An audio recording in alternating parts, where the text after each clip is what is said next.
Thank you very much. Thanks for Uh, inviting me for this Thank you for important. having Yes, us. thank you, and a big hello to all the participants in this important meeting.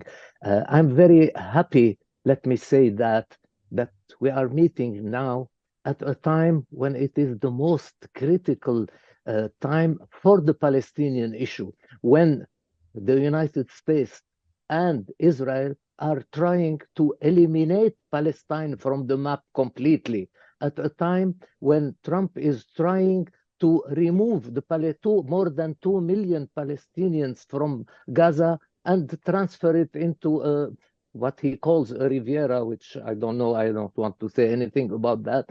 And at a time also when Netanyahu takes his liberty to attack the Palestinians in the West Bank in a very, very bad way, and increasing his attacks, the Israeli attacks on the Palestinians in the West Bank. And I think that was the price that Trump gave Netanyahu to accept the ceasefire on the eve of Trump getting into the White House.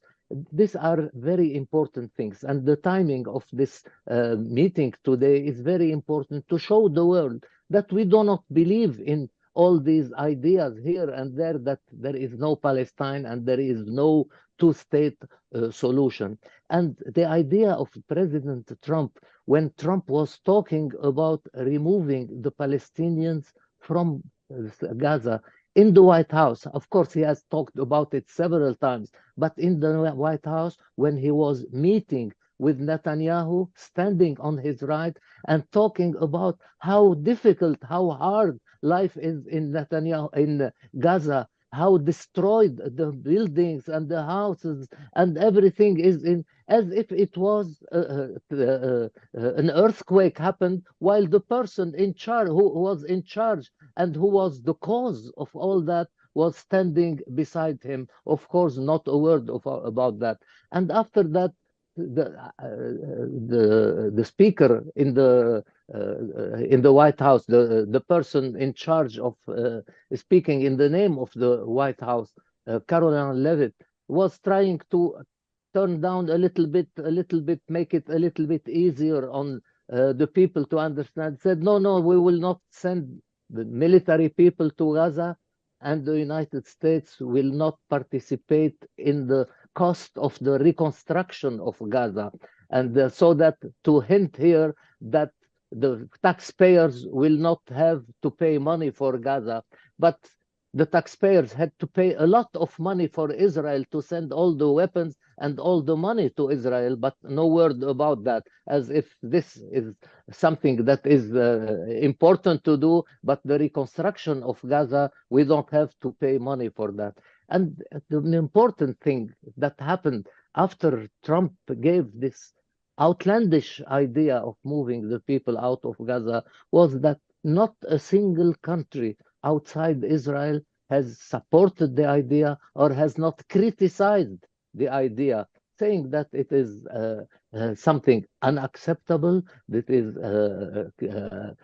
ethnic cleansing, and all these things. So now talking about the reconstruction of Gaza is the most important thing that we can talk about, give a message to the world that people around the world are not accepting what Trump is trying to do. I think this is very important, and reconstruction of Gaza, uh, it should be financed by Israel and by the United States in the first place, because they are the cause of all the destruction. So they should bear the price of the reconstruction. This is the law of the world. That's how things should happen. You destroy, you have to rebuild, you have to pay the price. I'm sure, of course, Arab countries will participate in that. This is the normal thing to do. But let me also mention one thing on the political level.